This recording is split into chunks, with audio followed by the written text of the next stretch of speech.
One of the things that my parents did really my whole life that I have incorporated into parenting so far, as much as it makes sense since our kids are so little, is openness about every topic of conversation.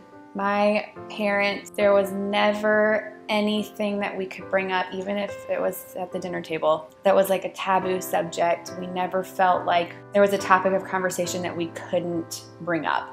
We were a very open family, and my parents always made a point to make sure that us kids felt like we were comfortable enough to come to them with the everyday, but also the very real parts of growing up that are difficult. And like I said, we have really, really little kids, so we haven't had to experience that yet with them, but that's something that moving forward and as they grow older, I want to make sure as parents that we always provide a safe place for them to come to us with all the things.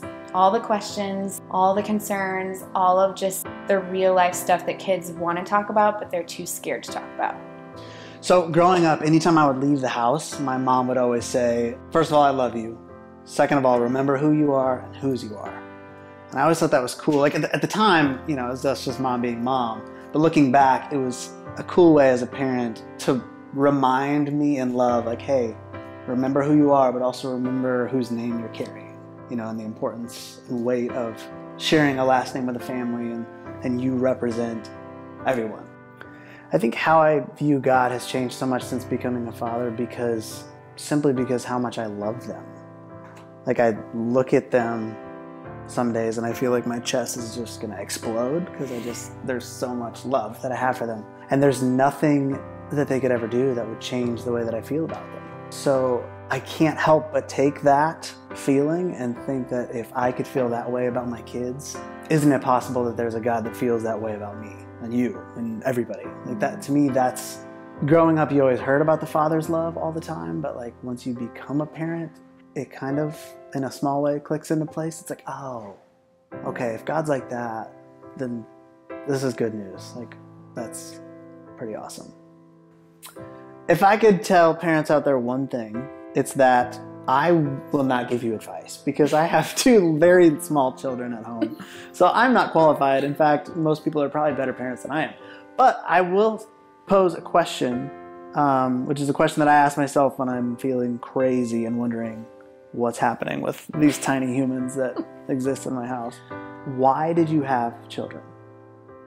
I always have to remind myself why we did this to begin with, because it's easy to get lost in the chaos and like stressing about money or, you know, how to raise them, what to teach them. We had kids because we wanted to enjoy them, because they were an expression of our love. And I think not losing sight of the fact that they're ours and we should enjoy them. So I guess if I had to say something to all the parents out there, enjoy your kids, because they're only going to be small for like, you know, and then they'll be gone one day and that'll be sad. So take it in. I would also add, parents, give yourselves a break.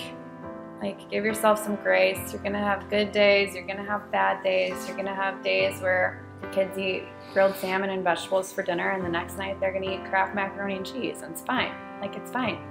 Give yourself some grace, because I'm pretty hard on myself a lot of days, and just chill out, I guess. I don't know. I feel like we get so uptight about things that ultimately don't matter. And yeah, like Caleb said, the most important thing is learning to enjoy your kids' company. Enjoy that they're there in the season that they're in. Taking in every little moment, because it changes so fast. I mean, just so fast.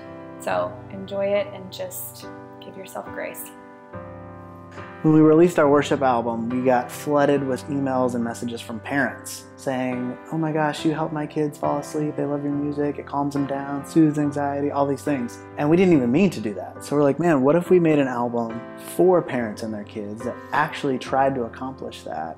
And we're in that season of life with these people, like trying to figure out how to make kids stop crying and whatnot. So that was the inspiration for the album. And so it was a fun project and a close to home project, because that's where we're at in life. So season right now. It was really fun to create this project, and we hope people enjoy it. Hey guys, we're Caleb and Kelsey. And you can get our new album, Sing Over Me, anywhere you listen to music. I don't know why I did that. I will never ever change. I don't